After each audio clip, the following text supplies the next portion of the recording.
I always knew my mom didn't really want me. You see, when I was born, Mom already had 2 daughters, my older sister Leanne and Kelly. The last thing she needed was another daughter. I knew she had really wanted a baby boy. It was no surprise when I found out she was trying to replace me. But before I go on, make sure you like and subscribe and hit that notification bell so you don't miss out on any more crazy stories. I think I was about 4 years old when I first realized I was a disappointment to my parents. Oh, they never made me feel that way. Mom was always telling me how much she loved me, but I knew she would have loved a son more. My older sister Leanne and I were having an argument when she said to me, "Why couldn't you have been a baby brother?" I thought about it, and of course it made sense. Why would they want another daughter? They already had 2. A little baby boy would have made a perfect family. After that, I tried my best to act like a boy. If Mom and Dad couldn't have their own son, then surely I could try to be one for them. I told Mom that I didn't want to wear any more pretty dresses. I only wanted to wear shorts and shirts. I played football and climbed trees. I didn't do anything that girls liked doing. I basically did whatever I could to act like a boy. My sisters thought I was weird, and they used to laugh at me. "Why do you dress like a boy?" they would tease. I just wanted to make Mom and Dad happy, but it didn't work. One day, I came home from school and Mom was sitting at the kitchen table. She told me to come and sit with her. She told me that Dad had moved out. She said that they were getting a divorce. I knew it was all my fault. If I had been a boy, then they would have been happy. So now it was just Mom, me, and my sisters. We were going to be fine. Mom seemed happier now, actually, more relaxed. It wasn't long before Mom started to go out with her friends in the evening. She wore pretty clothes and nice red lipstick. I thought she looked like a movie star. One night she was getting ready to go out, and I went into her room. I liked to watch her putting on her makeup. She looked a little nervous. "Are you okay, Mom? You look a bit anxious," I said. "I'm fine," she replied.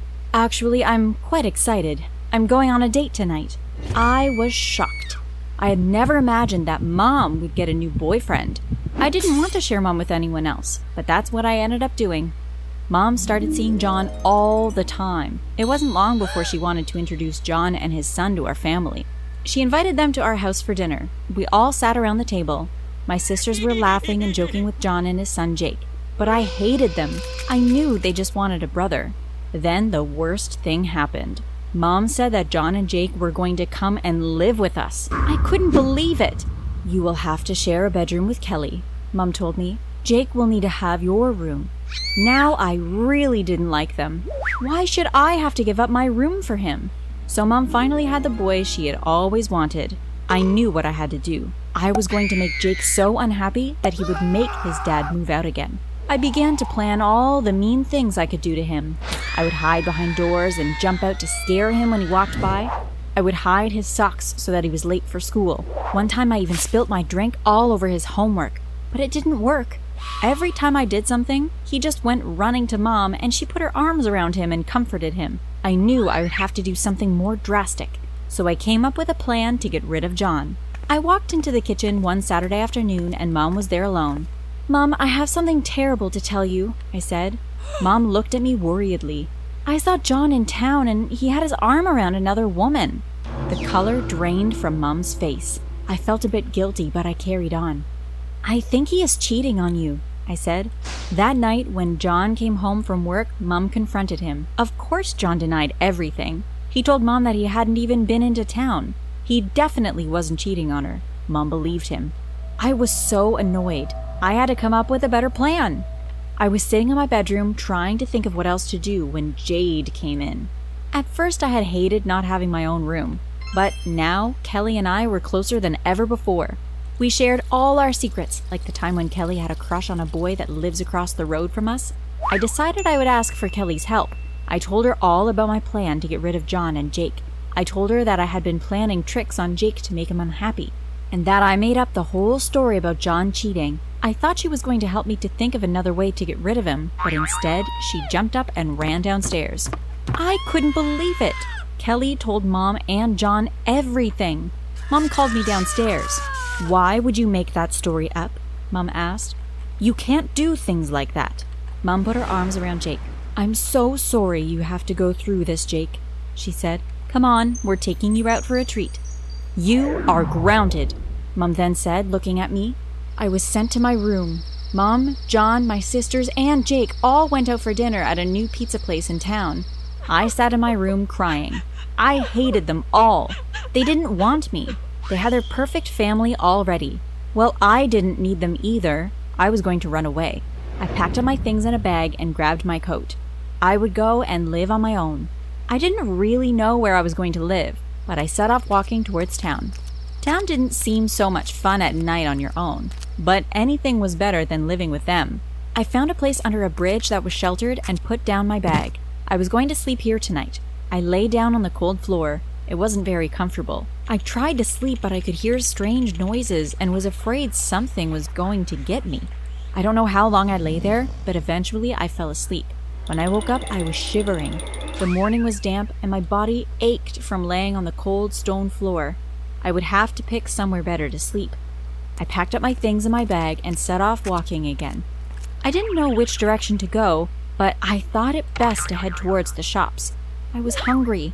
I had brought a little money with me, so I went to the bakery. I bought some fresh bread and a cup of hot chocolate. I sat on the bench in the center of town. I munched on the bread and drank the steaming hot chocolate. When I was finished, I felt much better. I was going to look for somewhere nicer to sleep tonight. I decided I would head down to the canal. I had seen other people sleeping there sometimes. Mom called them homeless people. I suppose that's what I was now. I walked down to the canal, and as I approached, I saw a place which had blankets laid down on the floor. It looked like someone may be living there. "Hello?" I called out.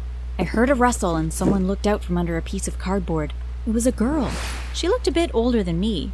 Her clothes were dirty, and her hair looked like it hadn't been brushed in a long while. "Can I sleep here tonight, please?" I asked. She didn't answer, just nodded her head. I sat down and put my bag in the corner. Well, this was going to be nice. I had a place to stay. Now I just needed a way to get some money. The money in my bag wasn't going to last forever. I jumped up. "I'm going to look for a job," I said to the girl. "Can you look after my things, please?" She nodded again. I headed back into town.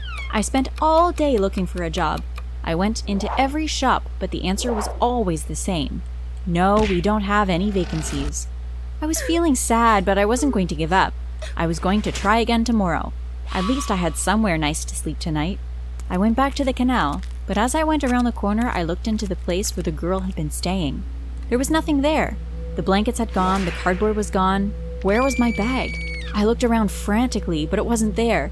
She had stolen my bag with my last bit of money. Now I had nothing. I sat down on the floor and wondered what I should do. I was so hungry. I would have to go back into town to see if I could get some food from somewhere. I went down the main street and headed to where all the cafes and restaurants were. Surely someone would give me something to eat. I asked if I could get something to eat, but as soon as they found out I didn't have any money, they told me to leave. I had almost given up hope when I reached the last place. It was a big diner. I went inside. I was just about to ask the waitress if she would give me any food when I heard a voice I recognized. I looked up to see Mom's face on the huge TV on the wall. The presenter was explaining that Mom was there to make an appeal. He said that her daughter had run away from home. Then Mom started speaking. "We just want our daughter to come back," she said. Then she showed a photograph of me. "If you see my daughter, tell her to come home," she said. I turned around. I was just about to run out the door when a customer looked at me and then looked back at the TV. "That's you, isn't it?" I nodded. "Come and sit here. Are you hungry?" "Yes, I am," I replied. She ordered a burger and chips for me and got out her phone. "I have to call the police," she said. About 10 minutes later, the police arrived. "Come on, young lady," they said. "We're taking you home." I finished off my burger and got into the police car. As they drove me home, they asked me why I had run away. I told them all about how I should have been born a boy. We pulled up outside my house. Before I had a chance to open the car door, Mom came running out of the house. She pulled me to her and put her arms around me. "Thank God you are safe," she said. "Why did you run away?" "I know you don't want me because I'm not a boy," I cried. "I don't want you to be a boy, silly," said Mom. "We love you just the way you are." John, Jake, and my sisters came out then. "But we missed you," they all said. I knew then that everything was going to be okay. My name is Brian. I'm 15 years old and I have the perfect life. I have only one regret. I wish I had never seen my parents